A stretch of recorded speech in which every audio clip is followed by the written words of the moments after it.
அக்கினி சிறைகளை எப்போதுமே பெண்கள் கதையை தான் நம்ம பார்த்துருக்கோம். இன்னைக்கு வந்து முதல்ல வந்து அலெக்சாண்டர் தி கிரேட் அவர் கதையை பார்க்க போகிறோம். ஓகேவா? அலெக்சாண்டர் ஃபஸ்ட்டு வாசித்து விட்டு அப்புறம் பாடம் எடுத்துதேன். அலெக்சாண்டர் கிமு 356ஆம் ஆண்டு ஜூலை 20 மாசிடோனியோவில் பெல்லா நகரில் 2ஆம் பிலிப் மன்னர் தாய் வந்து ஒலிம்பியாவுக்கும் மகனாக பிறந்தார். புகழ்பெற்ற தத்துவஞானி அரிஸ்டாட்டிலிடம் கல்வி பயின்றார். ஹோமரின் காவிய கதைகளால் ஈர்க்கப்பட்ட அவர் சிறு வயதிலேயே துணிச்சல் மிக்கவராகவும் தத்துவ ஆர்வம் கொண்டவராகவும் வளர்ந்தார்.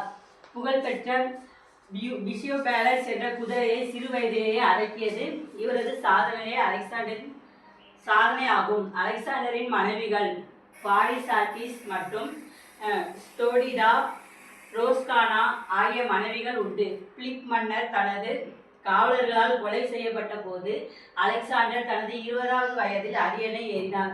பிற மன்னர்களால் ஏளனமாக பார்க்கப்பட்டு நாடு பிரியும் நிலையில் எல்லோரிடமும் வீர உரை ஆற்றி அவர்களிடம் போர் செய்து வெற்றி கண்டார்.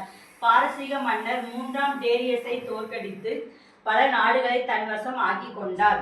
இந்திய மன்னர் போரஸ் என்கின்ற புருஷோத்தமனுக்கும் அலெக்சாண்டருக்கும் நடந்த போர் வரலாற்று முக்கியத்துவமானது. அலெக்சாண்டர் காசா, எகிப்து, மெசோபடோனியா, ஈரான், பாக்டீரியா மற்றும் சிரியா, துருக்கி, கிரீஸ், அப்புறம் போலிசீரியா, ஜிடியா, அப்புறம் ஆப்கானிஸ்தான் ஆகிய நிறைய நாடுகள் வந்து கால்வாசி நாடுகளை இவர் கைப்பற்றியிருக்கார்.